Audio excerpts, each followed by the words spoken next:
Pagi Minggu biasa di pinggiran Seoul. Rumah mewah berjejer di jalan tenang. Yu Mensu nikmati hidup impian siapapun. Mensu, 48 tahun, ahli kertas 25 tahun di Solar Paper, perusahaan pool terbesar Korea.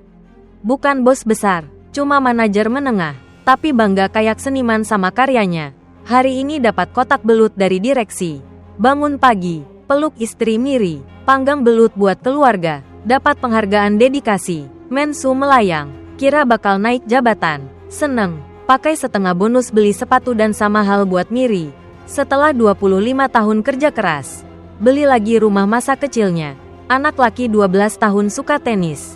Perempuan 10 tahun demen cello. Keduanya senyum lihat orang tua bahagia. Mensu peluk istri anak. Rasanya pria paling bahagia. Hidup udah lengkap. Keluarga menengah sempurna. Rumah bagus. Mobil. Biaya sekolah. Netflix premium buat akhir pekan. Semua pink cuma awal tragedi. Mensu kena gelombang PHK Korea. Belut dan piagam bukan bonus atau promosi, tapi hadiah perpisahan. Tradisi halus buat tenangin karyawan dipecat. Mensu nggak sadar, masih mimpi indah. Bangun, dia pengangguran, tanggung istri 2 anak, pahit 25 tahun kerja keras. Tetap harus nafkahi keluarga. Mensu janji cari kerja dalam 3 bulan. Pasti dapat peluang baru. Berani cerita ke Miri soal PHK. Miri dukung suami, tapi ikut panik. 3 bulan kemudian, hidup gak kayak mimpi. Meski 25 tahun pengalaman kertas, Mensu belum dapat kerja tetap. Cuma jadi kasir supermarket, lewat bawahan lama Mengu. Dapat kesempatan wawancara di perusahaan barunya, tapi gagal, gara-gara gak bisa sebut kelemahan diri. Pulang, Miri bilang dapat kerja sampingan. Makan malam lebih sederhana. Harus jual rumah karena Mensu yakin 3 bulan dapat kerja.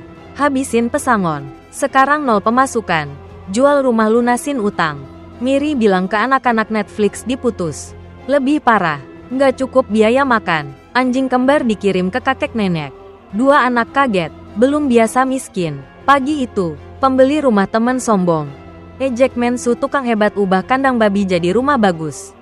Bahkan lirik Miri, Mensu lihat anak-anak masuk kandang anjing. Janji, kita nggak pindah kemana-mana.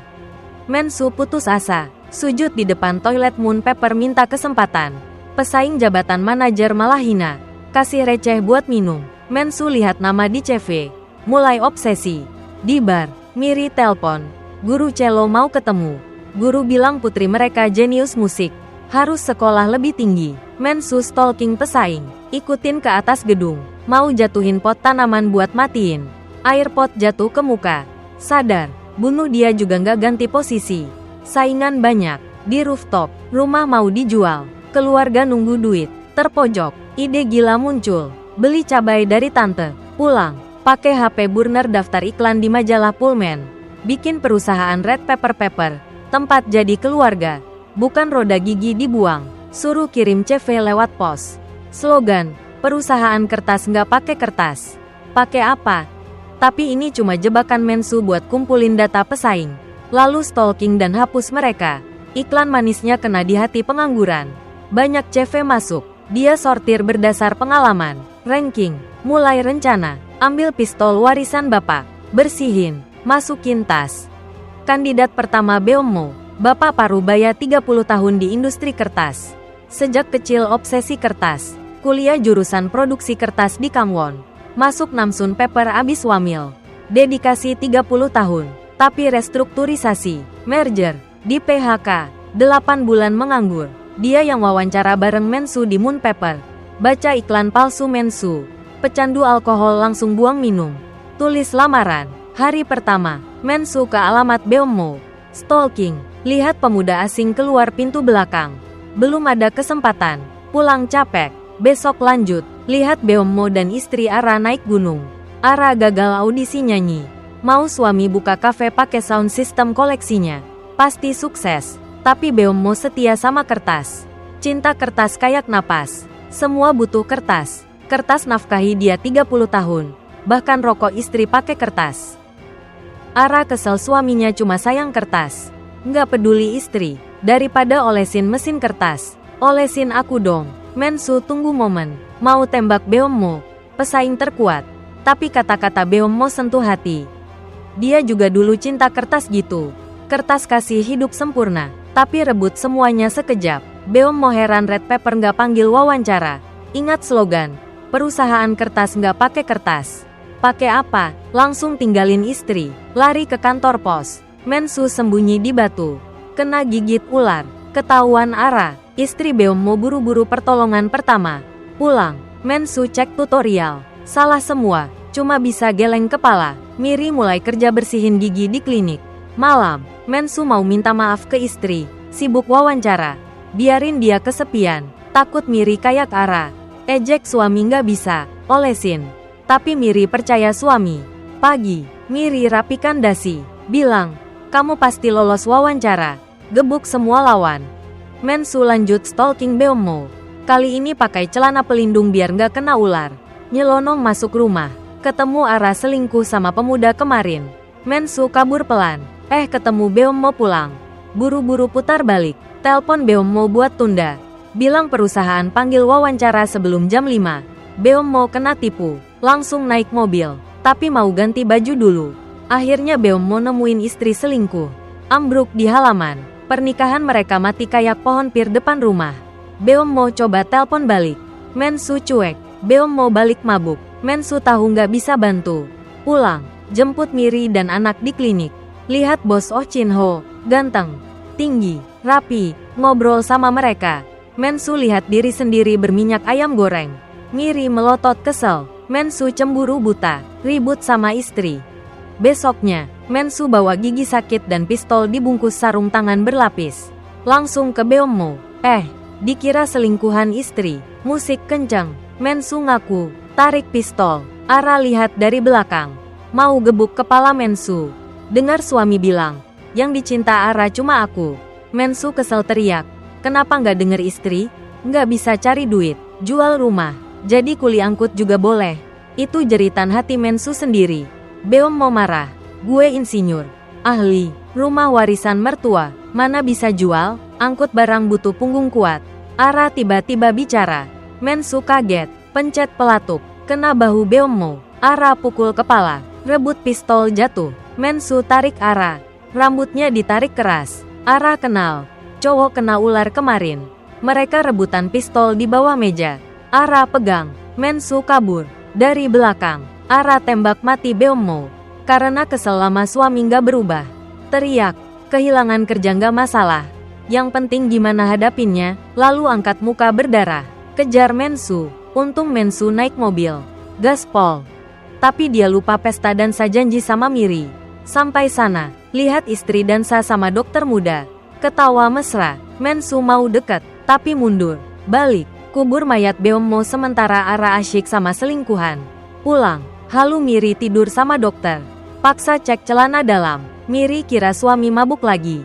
Jangan ulangi. 9 tahun lalu, mabuk, pukul Sion, anak tiri, gara-gara iri sama adik. Miri lempar celana dalam ke muka. Mensu hirup kayak anjing. Miri cium bau mulut suami. Mensu ngambek karena Miri bikin dia kayak badut. Padahal kostum mereka pasangan.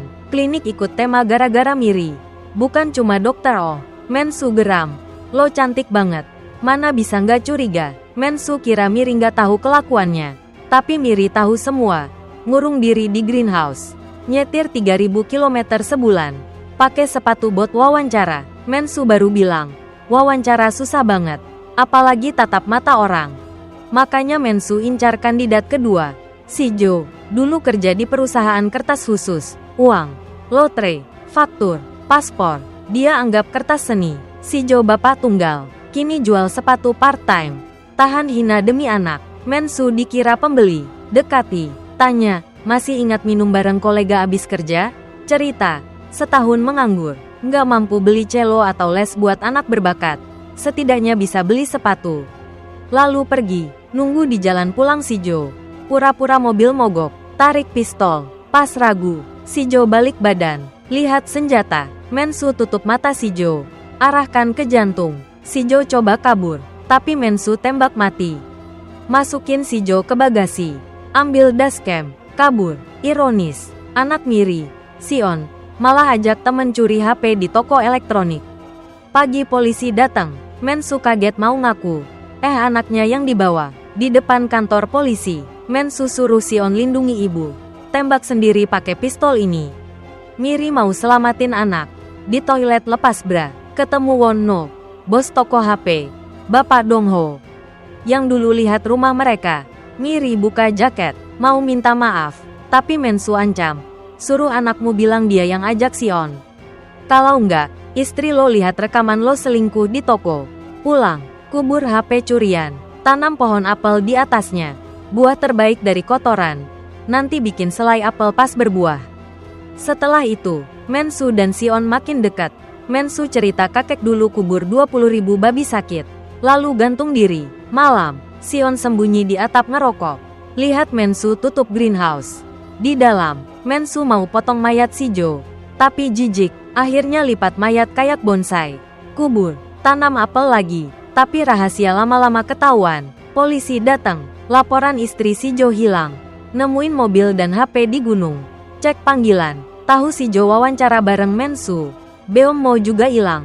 2 orang industri kertas. Wawancara sama Mensu. Lenyap, curiga. Datang tanya, Mensu pura-pura tenang. Tapi polisi senior tangkap kebohongan. Polisi pergi, Mensu peluk anak perempuan. Janji balikin anjing. Cuma satu urusan lagi. Miri, istri 10 tahun, sadar suami aneh. Mensu incar target terakhir, Choi Seonchul. Nunggu di depan rumah, pura-pura ngefans. Lari ikutin mobil kayak anjing. Sambil lari bilang, 25 tahun kerja mati-matian. Cuma dikasih 25 menit kosongin meja. Lewat pintu belakang, puji manajer biar kasih kerja. Tapi manajer bilang bos pelit gak bakal mau. Mensu tarik pistol, tapi belum waktunya. Tunggu minum bir, pas mabuk sedikit, berani, ambil tang, cabut gigi sakit sendiri, teguk alkohol, ajak manajer minum lagi, lihat Seonchul mabuk berat, ragu, tapi kalau nggak bunuh. 2 pembunuhan sebelumnya sia-sia, sementara itu, Miri curiga Sion sembunyiin sesuatu. Desak tanya, Sion cerita yang dilihat malam itu. Miri ke belakang, gali pohon apel baru ditanam suami. Sementara itu, Mensu gali lubang buat kubur hidup Seonchul yang mabuk pingsan. Miri telpon, bilang khawatir suami keluyuran malam. 2 orang mati pas wawancara bareng dia. Mensu bilang aman. Miri tanya kenapa yakin. Hening, lalu memohon, buang itu. Pulang, nggak usah tanggung sendiri. Ingatkan slogan industri kertas. 1 lembar kertas lebih ringan kalau diangkat bareng. Keluarga bersatu, bisa lewatin. Kamu jago berkebun, bonsai. Coba itu aja, tapi Mensu mau selesaikan. Wawancara terakhir. Seonchul sadar, mau teriak, nggak bisa. Mensu pasang corong di mulut. Masukin daging, bungkus plastik kertas rapat. Seret mayat ke rumah. Atur kayak kecelakaan. Di rumah, Miri bangunin Sion. Ayah potong babi. Kubur di bawah pohon buat pupuk. Mensu pulang, peluk Miri. Bilang tadi pesta bebeki di rumah temen. Minta maaf masa kuliah cuek ke dia. Miri bilang dia juga nggak boleh susah gini. Tapi mata Miri udah beda. Mensu diterima jadi manajer Moon Pepper. Anak-anak dapat anjing lagi. Tapi zaman berubah. Perusahaan pasang AI otomatis. Mensu tugas awasin uji coba. Banyak karyawan kena PHK.